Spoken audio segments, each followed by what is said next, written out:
Nessa unidade, nós vamos continuar estudando sobre ICMS, abordando sua classificação. E você sabe me dizer qual é a classificação do ICMS? Assista a aula do professor Edivaldo Nilo, que começa agora. Vamos nessa. Então, estávamos estudando que o ICMS é classificado como um tributo com função principalmente fiscal, ou seja, ele tem função predominante, preponderante, uma função arrecadatória. Mas, em algumas hipóteses, lembra do exemplo travesti, ele também atua como função extrafiscal, às vezes para amenizar o impacto tributário desse imposto nas camadas mais pobres, como na energia elétrica, que acontece, na construção de casas populares e diversos outros exemplos. Então veja que ele é classificado como um tributo fiscal, mas existe uma crítica da doutrina de 2 pontos. Primeiro, que essa classificação ela é relativa, porque todo imposto é fiscal e também extrafiscal. E a segunda crítica é que em várias situações o ICMS também atua como função de intervir no domínio econômico, de intervir na conduta do cidadão. Ok? Terceira classificação, o ICMS ele é um imposto indireto. Por que ele é um imposto indireto? Ele é um imposto indireto porque há o repasse do ônus econômico financeiro ao contribuinte de fato. Lembra dessa classificação? No imposto indireto, existem 2 tipos de contribuintes. O contribuinte de direito, que é aquele estabelecido na lei, e o contribuinte de fato. O contribuinte de fato, meu amigo, minha amiga, ele não participa da relação jurídico-tributária. E isso cai demais em prova.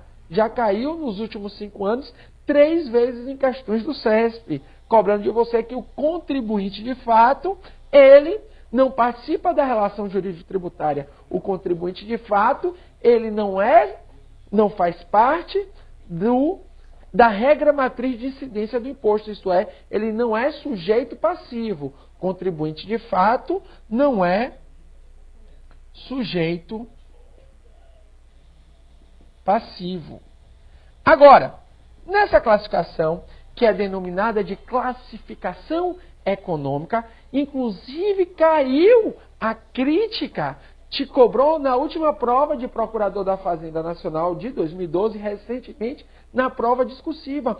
Uma das alternativas era você fazer uma crítica à aplicação dessa classificação. Então veja, ele é classificado como um imposto indireto. Por quê? Porque é o repasse do ônus econômico financeiro ao consumidor de fato. Mas há uma crítica ferrenha, principalmente do professor Paulo de Barros Carvalho, no sentido de que isso é uma classificação econômica, que não tem importância para o direito. Ela poderia ser estudada na economia, nas finanças públicas, mas não no direito. Mas eu entendo particularmente que essa crítica não procede.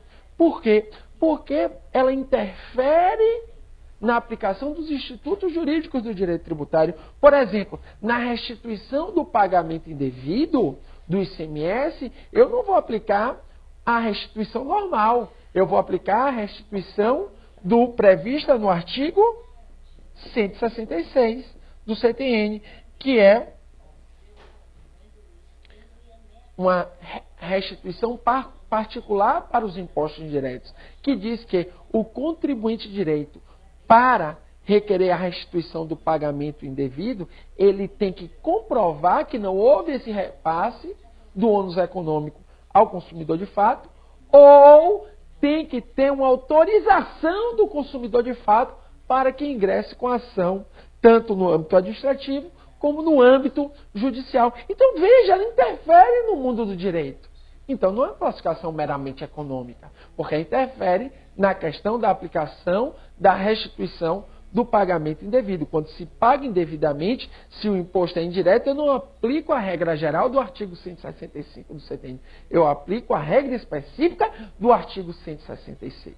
Mas fica a crítica nesse sentido que seria uma classificação econômica que deveria ser estudada na economia e nas finanças públicas. Perceba o seguinte, primeiro ponto, contribuinte de fato não é sujeito passivo, isso você tem que entender.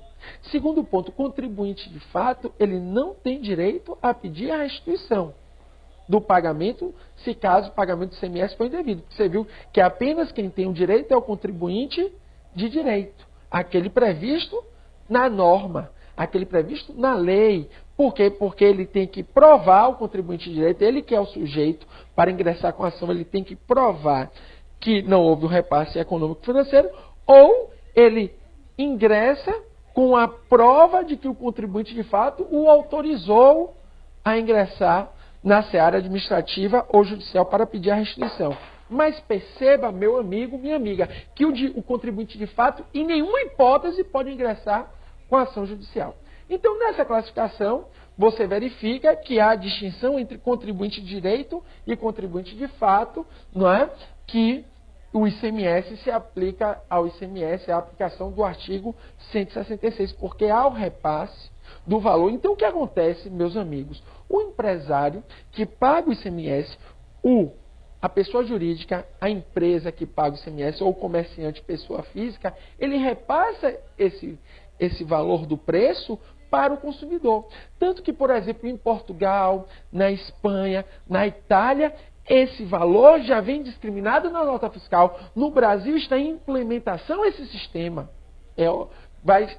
Já há uma lei obrigando aos comerciantes, né, a estabelecer o valor do ICMS na nota fiscal dos impostos indiretos. Para quê? Para concretizar o princípio da transparência fiscal. Então, num período curto de tempo, você vai começar a perceber que na nota fiscal vai vir lá discriminado o quanto você paga desses impostos indiretos. Ou seja, o quanto que o comerciante, o empresário, ele repassa esse valor para você que é consumidor de fato. Então perceba o seguinte, que é importante você entender que a seletividade, o ICMS, ele pode ser seletivo. Ele há uma faculdade do legislador de aplicar seletividade no ICMS. O que é a seletividade, também chamada pela ESAF, por exemplo, de essencialidade? É eu variar as alíquotas do ICMS de acordo com o grau de essencialidade da mercadoria. Se a mercadoria é importante, né, de acordo com os fins constitucionais, por exemplo, saúde, remédio, por exemplo, alimentos da cesta básica, não é? Mercadorias que tenham relação com a educação. Então, essas mercadorias são, né, estão de acordo com a essencialidade. Então, a sua tributação tem que ser menor. Agora, se o produto, a mercadoria, é supérflua, como cigarro, como caviar, como bebidas alcoólicas, a tributação tem que ser maior. Então, o que diz a doutrina? Então, a seletividade quer dizer variar o grau da alíquota de acordo com a essencialidade da mercadoria. Se a mercadoria for essencial, vai se tributar com a carga menor. Ou seja, é uma variação inversa. Se ela não for tão essencial, vai se tributar com a alíquota maior. Por isso que as mercadorias de cigarro, bebida alcoólica, caviar, produtos refrigerantes, não é? Águas gaseificadas, por exemplo, tem normalmente uma tributação de ICMS maior, porque não é essencial à população. Então perceba que o que diz a doutrina? Que esta seletividade ameniza a tributação sobre o contribuinte de fato. Ou seja, você variar as alíquotas de acordo com a essencialidade da mercadoria, isto vai amenizar, ou seja, vai mitigar essa tributação sobre o contribuinte de fato. Ok? Então veja, é imposto direto, indireto, porque há o repasse do ônus econômico financeiro ao contribuinte de fato. É importante para o direito? É, porque se aplica o artigo 166. Mas há uma crítica afirmando que, no caso, essa classificação só deveria ser adotada na economia e nas finanças públicas. Não é uma classificação jurídica, essa é uma crítica da doutrina. E a seletividade, ela ameniza essa condição do imposto ser indireto. Por sua vez, a terceira classificação do ICMS, ele é classificado como imposto real. Por que o ICMS é um imposto real? Porque ele incide sobre coisa, ele incide sobre bem, ele incide sobre a mercadoria.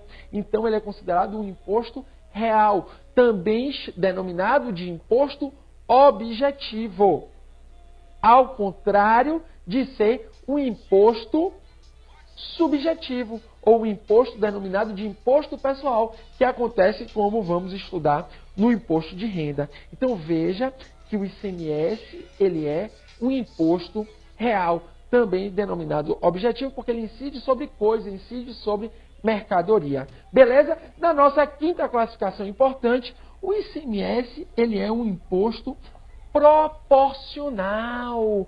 Por que ele é um imposto proporcional? E isso eu tenho que chamar a sua atenção aqui. Há uma classificação que divide, separa as alíquotas em alíquota fixa, alíquota proporcional, alíquota progressiva, alíquota progressiva, fixa proporcional e alíquota regressiva. O ICMS está aqui. A alíquota do ICMS é proporcional. Por quê? Porque no caso do ICMS não há a variação da alíquota de acordo, com o valor da mercadoria, o preço corrente da mercadoria. Por exemplo, vamos supor, a alíquota da cana-de-açúcar, da mercadoria, quando ela é considerada mercadoria, é 18%. Vamos supor nesse exemplo, 18%. Se a cana tiver um valor mais alto, for uma cana refinada e a legislação distinga essa cana, vai se aumentar o valor do preço corrente da cana, mas a alíquota vai continuar a mesma. Vamos supor prestação de serviço de transporte interestadual, uma alíquota de 15%. Independentemente do preço do bilhete de ônibus, desse transporte, a alíquota vai continuar sempre 15%. Por isso se considera um imposto proporcional. Já nos impostos progressivos, a alíquota varia de acordo com a base de cálculo. Por exemplo, no imposto de renda, que tem alíquotas de 7,5%, tem alíquotas de 12,5%, alíquotas de até 27,5% no imposto de renda à pessoa física. Por quê? Porque vai variar de acordo com a renda do contribuinte. Já na alíquota regressiva, quanto maior a base de cálculo, quanto maior for a base de cálculo, menor a alíquota. Por isso, é considerado os impostos regressivos que ofendem a capacidade contributiva. Porque se eu aumento a capacidade de contribuir, por exemplo, eu aumento a renda, o imposto desce. Então, no Brasil, em tese, em regra, é proibido os impostos regressivos por ferir a capacidade contributiva. E no caso de alíquota fixa ou imposto fixo, o preço já é pré-estabelecido pela legislação. Alguns autores consideram que nesse caso não existe nem alíquota. Por quê? Porque o preço já é pré-estabelecido. Então perceba que o ICMS é proporcional em razão de que a alíquota não irá variar de acordo com o preço da mercadoria. A alíquota é constante. Ok? Então nos vemos daqui a pouco. Um abraço.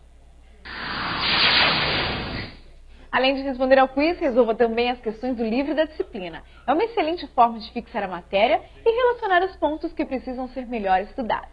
Bons estudos e até breve!